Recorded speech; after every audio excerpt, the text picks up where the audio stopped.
Way!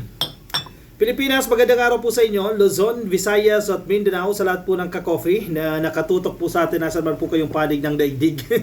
May na-discover tayo ka-coffee. Kilala nyo to? Tchanan! Ang pambansang balimbing, si Roque. Siyempre, hindi nyo makakalimutan yan kasi dati kamping-kampi yan kay PBBM Tapos ngayon, hindi na-appoint hindi nabigyan ng posisyon ni PBBM yan Nagwawala Diba? Galit na galit sa administrasyon. Noon, ginawa niya rin niya kay Leni Robredo. Galit na galit niya kay Leni Robredo. Pero ngayon, sinusuyo si Leni Robredo at ang mga dilawan. Bakit ginagawa mo to, Roque? Naghahanap ng kakampi. Kasi konti lang sila. Kailangan nila yung suporta ng mga dilawan. At gusto niya, yung mga dilaw, magalit din sa administrasyon. Magalit sa gobyerno, magalit kay PBBM. Kasi napapansin niya siguro, yung mga dilawan, mas gusto si PBBM kaysa kay Duterte. Kaysa kay Digong, kaysa kay Sara. Aba, ano to? Bago to ha? Ngayon ko lang to nakita Parang tumataliwas itong si Roque Sige, pakinggan natin yung sinasabi niya para may patunay tayo. Sige. Aba, at ang mga komunista, narinig nyo na ba ang Leni Robredo na sumusuporta sa impeachment ni Sara Duterte? At alam naman natin na nung piyesta ng Peña Francia, nagkita ang Leni Robredo at ang Sara Duterte. Now, ang bali-balita ko, kaya naman nakipagkita rin itong Leni Robredo kay Sara Duterte kasi may panahon ng nakalipas, unang-una noong 86. Okay. Lola ni Sara ang namuno sa mga dilawan sa Davao City. We, bago lang yan Ba't ngayon nyo lang sinasabi yan?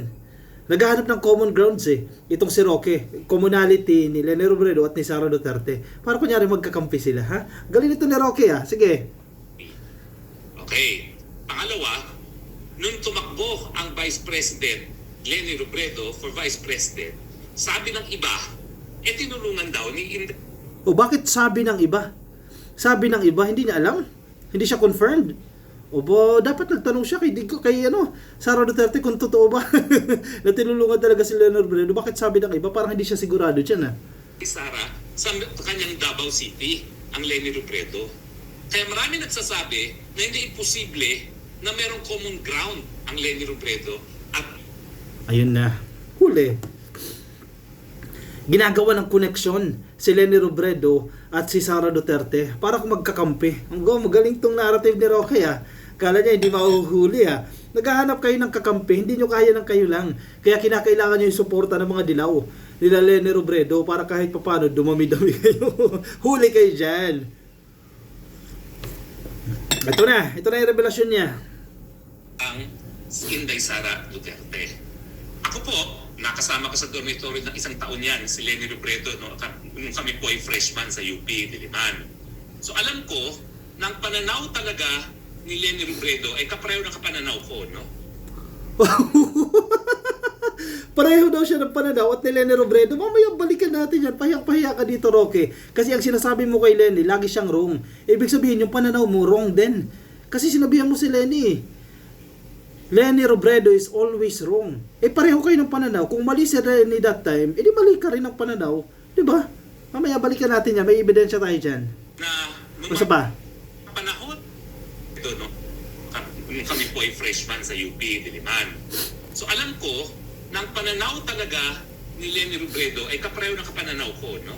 Na nung mga panahon ng 86, talagang ikaw ay anti or pro Marcos. At ngayon, 2025, ang issue na naman, ikaw ay pro or anti-Marcos.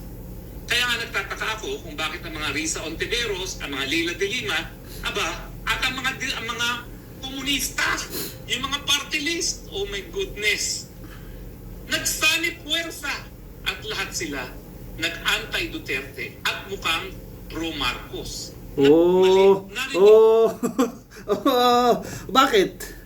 Hindi kaya nakitaan nila na mas better na doble tayo, na better itong administrasyon kaysa kay Duterte? Kaya mas gusto nila si PBBM? Hindi kaya yun? At anong masama kung sila ay pro-Marcos?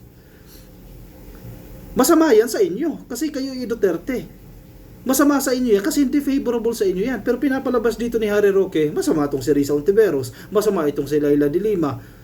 Dahil kumakampi sa Marcos administration daw at anti-Duterte daw ito. Hindi ba nagkamali ang Duterte administration? Ang mga Duterte, si Sara Duterte, isama mo na, nagkamali sila. Kaya ayaw nila Risa Ontiveros, ayaw nila Laila de Lima sa kanila at mas favorable sila kay PBBM. At ang masaklap ngayon, sinisisi pa ni Roque itong mga tao na ito at sumisip-sip pa. Ano ko, ang galing mo dyan, sir, ha? Sumisip-sip kay Leni Robredo. Bakit? May following pa rin si Leni Robredo. Hoping siya na kapag si Leni Robredo naging anti-Marcos siya, dadami sila. Dadami yung kanilang kampon. Narinig nyo na Oh. ba? Ito ang ebidensya kung gaano kabalingbing itong si Harry Roque. Narinig nyo na ba? Hindi pa namin narinig. Sabi niya pareho sila ng pananaw ni Leni Robredo. Sinusuyo niya si Leni Robredo. Ito ebidensya nasa PNA, Philippine News Agency. Robredo is always wrong. Sabi po ni Roque. Kung sinasabi niya na pareha sila ng pananaw, di mali din si Roque. Di ba? Hindi lang si Leni ang mali. Kasi sabi niya pareha sila ng pananaw nung freshman pa lang sila dyan sa UP. Sumisip-sip lang ito. Gumagawa lang yan ng invento. Baka sabihin niya na budol din siya ni Leni Robredo. Nagkamali lang din siya. Nako, sanay na sanay si Roque dyan. Wala kang lusot dyan. Nasa balita yan. March 4, 2021. Itong balita na ito. Ang Malacanang fired back Thursday at Vice President Maria Leonor Robredo for branding President Duterte unpresidential and quick-tempered. Turning the table on Robredo, presidential spokesperson Harry Roque said Duterte had launched a verbal tirade against the Vice President because she is always wrong. Sa pool.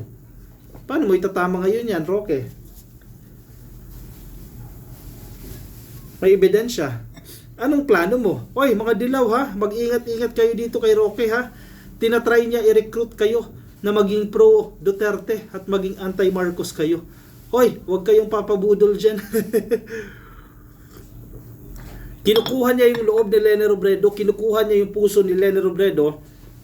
May naiwan na tissue. Para pag nakuha niya yung suporta ni Leni Robredo, kahit papano, may mga dilaw pa rin niya na susuporta at mag-aaklas laban kay PBBM at laban sa administrasyon na ito. Huli kayo dyan. Vice President because she is always wrong. Wow! Sabi ni Roque yan, ha? Tapos kayo na biglang nag-change tune ka, ha? Buklang bumait ng konti, ha? Iyan po ang reaksyon ng Pangulo sa taong laging mali. Laging mali, ha? Roque said in a virtual presser referring to Robredo. Linisin mo tong kalat mo, Roque. Last week, Robredo said coronavirus disease or 2019 vaccines from China Sinovac Biotech has failed to secure a positive recommendation from the Health Technology Assessment Council. Usapin niya ka-coffee ng COVID. Pero yan ang sinasabi ni Roque na always wrong itong si na sumusuporta sa impeachment. Tama ka na Roque. Mamaya ka na. Didiscuss kami dyan. Yan yung tirada ni Leni Robredo nung kasagsagan po ng COVID-19 pandemic. At alam naman natin kung ano ang ginawa ni Digong kay Leni Robredo. Actually, masaklap pa nga yung ginawa ni Digong kay Leni as compared sa nangyayari ngayon kay PBBM at kay Sara Duterte. Sa pool kayo ngayon dyan. Anong nangyayari? Bakit nag-iiba? Bakit nag-iiba ka ng tono ngayon? Kulang kayo. Kulang na kayo sa bilang ngayon. Ito pa to. Isa pa to ka-coffee si Panelo. Isa din tong nag-iingay ngayon si Panelo patungkol po sa pagkakatanggal ni Sara Duterte sa National Security Council. Ito daw po nasa headline po ng Politico.com. Panelo, VP Sara exclusion from NSC, ill-advised move to blot out political star power. Wow! Ibig sabihin pala, superpower pala si Sara Duterte. At ang gustong gawin daw at ang ginagawa daw ng administrasyon na ito, burahin o bawasan yung kasikatan ni Sara Duterte. Wow! Ang galing naman ni Panelo dito. The exclusion of Vice President Sara Duterte from the National Security Council is an ill-advised move aimed at blotting out her political star power. Sabi po ng abogadong si Salvador Panelo. Sa kaya humuhugot ng lakas itong si Panelo. Di ba ginawa nyo nga yan kay Leni Robredo? Mismong si Panelo din ang nagsalita nun. Nung hindi nyo sinasama si Leni Robredo sa mga meeting ng NSC. Di ba? Nung hindi nyo siya sinasama sa circle, Vice President siya that time, tingnan nyo, karma is real. Yung ginawa ninyo, bumalik sa inyo. At si Panelo din, actually si Panelo, hindi ko alam kung bakit ganyan yung mga hugot niya. Dahil siya din yung nagsasalita noon. Na sinasabi niya Sa madaling sabi hindi rin relevant si Leni Robredo noong panahon. Ganoon din ang tingin ngayon ng administrasyon, hindi relevant si Sara Duterte. Karma yan, bumabalik sa inyo yung ginawa ninyo. In a statement, Panelo, the former Chief Presidential Legal Counsel of Duterte's father, ex-President Rodrigo Duterte, slammed Executive Order No. 81 that removed the Vice President and past President as NSC members. The removal of BP Sara as member of the NSC is an ill-advised presidential move. Kung sino man daw po yung nagpayo, pangit daw po yung advice na yun sa presidente na tanggalin si Sara. It smacks of dirty politics. Wow, galing kay Panelo ha. Another brazen measure to diminish the political star power of VP Sara, sabi ni Panelo.